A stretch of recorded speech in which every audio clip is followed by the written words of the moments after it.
PilotHouse panel. This big gray thing is the PLC. It's the main PLC. As you can see, the green color, the cable coming into the PLC, going over to this guy, which has a box, and this is the main Ethernet switch. So you see green color come from the PLC, go to the switch, then leave the switch, and goes out to one of the lays, another lay, another lay, another lay. Then come back here, back into the PLC, makes the ring. This guy and the PLC work together to manage that ring. When we're going to come down here, right while we're on it, this box here, big 6 and big 7. This ties into the ground fault discussion we're having. At our houses, they drive big copper stick into the ground, and then we reference the neutral or the power to that ground, and we have ground fault interrupters, things like that. On a boat, we don't have that. The whole boat becomes a giant, big old capacitor. It takes years to fill it up. But in the meantime, this voltage runs all over the place. So if you took your meter and you go from big 7, which is a negative, it should be nothing. Maybe 100 millivolts, because there's always some bullshit floating around on the boat. When you go from big 6 to the hull, it's going to be 24. Okay, because it's not entirely isolated completely. So if say, let's say torque transducer on the leg, for example. Something happens inside the low circuitry, and it shorts itself to the hull, that close to the to the HPU panel, to the LP, the XLP. And you go from big 7 to the hull, and you have like 2 volts. Time to find it. Sometimes you can find it in 5 minutes, sometimes it takes 5 days. Ground faults are a bitch. But these ground faults can also affect, like Mel said, CANbus communication. Typically does not affect the Profi net. Okay, so we have big 6, big 7. Since we're in this neighborhood, let's talk about this. This guy here, that's the circuit breakers for the AC power coming in. So that's the 2 circuit breakers, one for AC coming in and one for the receptacle. Okay? So AC power is in this box. In this box is DC power supply. These guys are monitored by the control system. There's 2 in every panel. So if one fails, you get an alarm on the screen that says, hey, DC power supply number 1 not working, but DC 2 still going. In fact, this is the circuit breaker out of this one. This is the circuit breaker out of this one, and they go into this guy, and you can put in this box diode. This allows me to take the 2 power supplies and send them out of a single supply without this disparity of power. Comes into the AC. Your AC comes from the transfer panel. That AC feeds both power supply. Both power supplies go through these 2 breakers into the diode. So it's plus in, 1 plus out to big 4. And the negative that comes here goes directly to big 5. And we stop. And then the switch upstairs makes 6 and 7 go hot by another relay we call the trigger relay. So the switch doesn't do anything except a relay. Okay? So this is all of the power here. And these wires are the alarm contacts that tell the PLC to tell the screen, hey, DC power supply bad. So when one's dead, you have time to get a new one before the whole thing goes to shit. So that's the power section.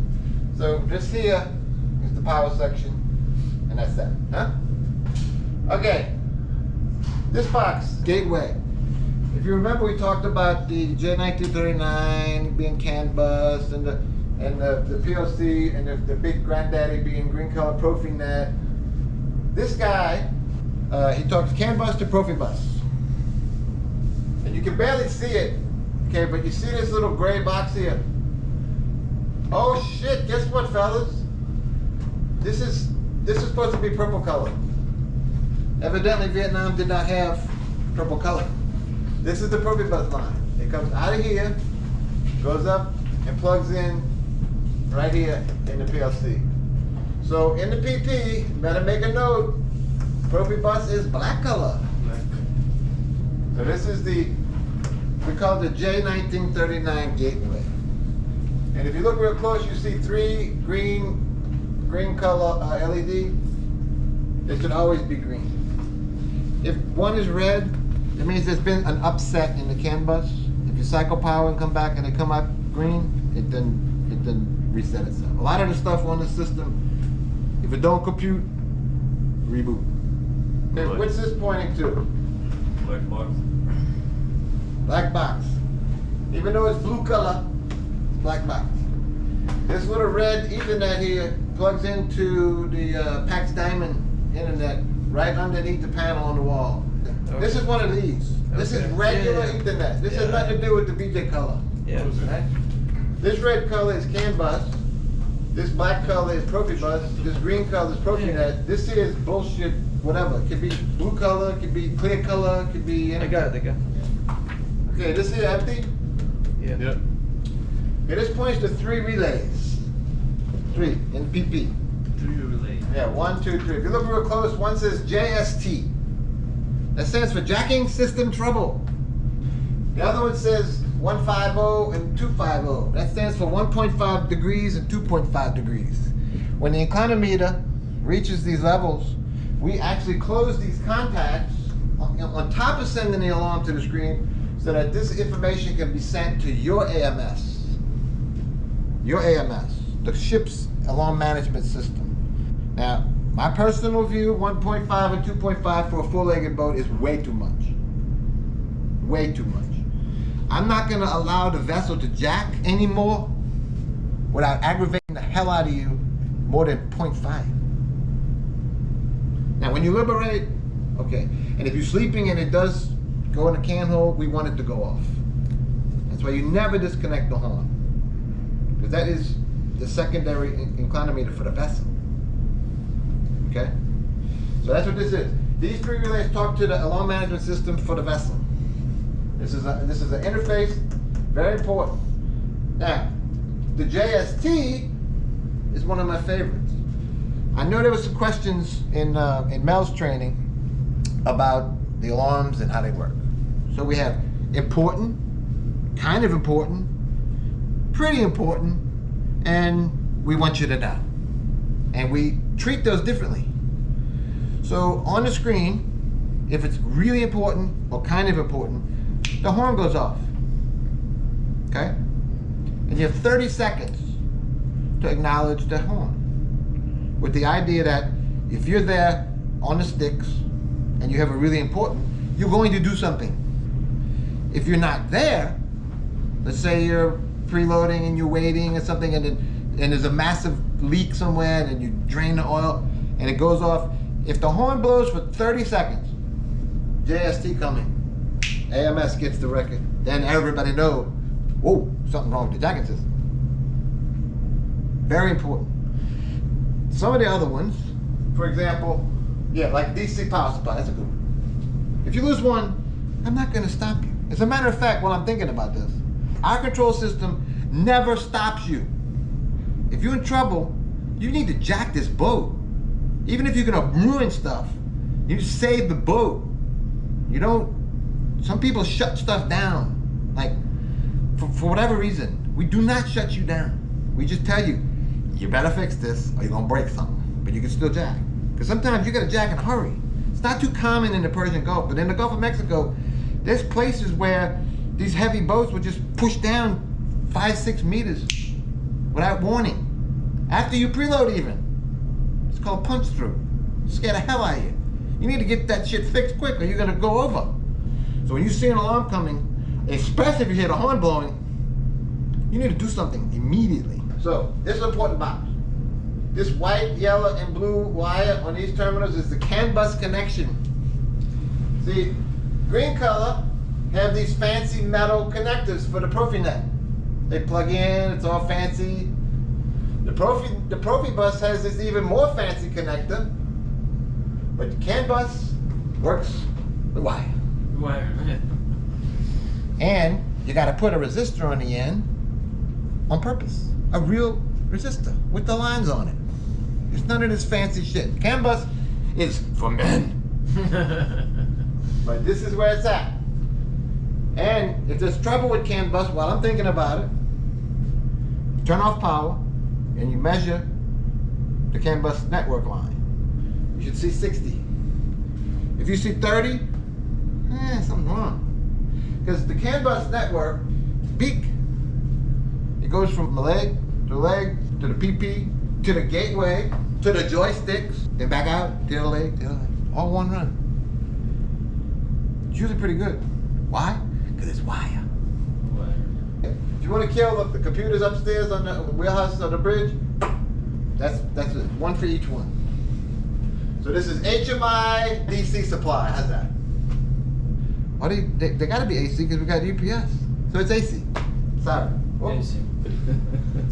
This is let's call it dimmer controller, and I'm gonna explain why. This dimmer. Dimmer control. It's the most expensive dimmer in history. This is actually same as the pump controller in the leg panel. The original idea was to use this fella as a grandfather for the pump controllers around the boats. It wasn't fast enough for me. So we took it out, but it was already in use for the dimmer and for some other permissive stuff, so we left it. Right now, its really only job left is to manage system ready to the pump controllers, and it handles the dimming. This one is important. Any idea what that is? Inclinometer. That's the inclinometer. As you can see, one manages the roll and one manages the pitch. And they should never have to be messed with.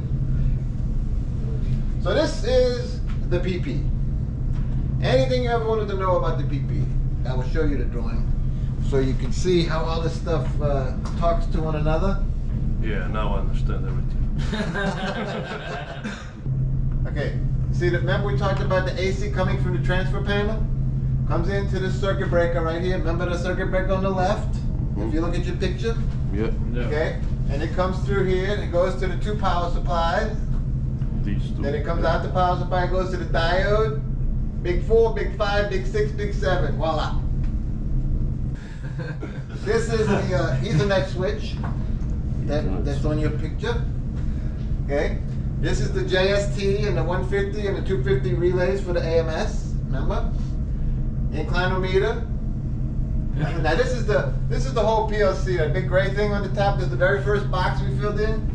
And what happens is the PLC brain manages through all of the programming, inputs coming in and outputs going out, and when this happens, that happens. When that happens, this happens, and different things, and then we all put it together and then program it some more and send it to the screen so you can use it, see it, and operate from it. This is the gateway. And this here is all the connectivity to the very expensive dimmer. Okay? Everything else in here is very simple. And then remember PCA and PCB? Okay, this is PCA. See the joysticks? See, this is all CANbus. So it comes in, goes back out. And then this is PCB, which runs the motor start buttons. And these four things are my favorite. Those are the triggers. So when we turn on the key and all this stuff happens and everybody's happy, these relays fire and we send voltage to another relay at each leg panel. It wakes them up so they can use their own power. We just have a little bitty baby signal of no required strength, and then that big trigger relay downstairs wakes up and the panel wakes up. So this is page 1 of 46 pages. Wow. Fuck me. This training and other videos on this channel are produced to educate the crew and all involved personnel. Feel free to use them in your training sessions.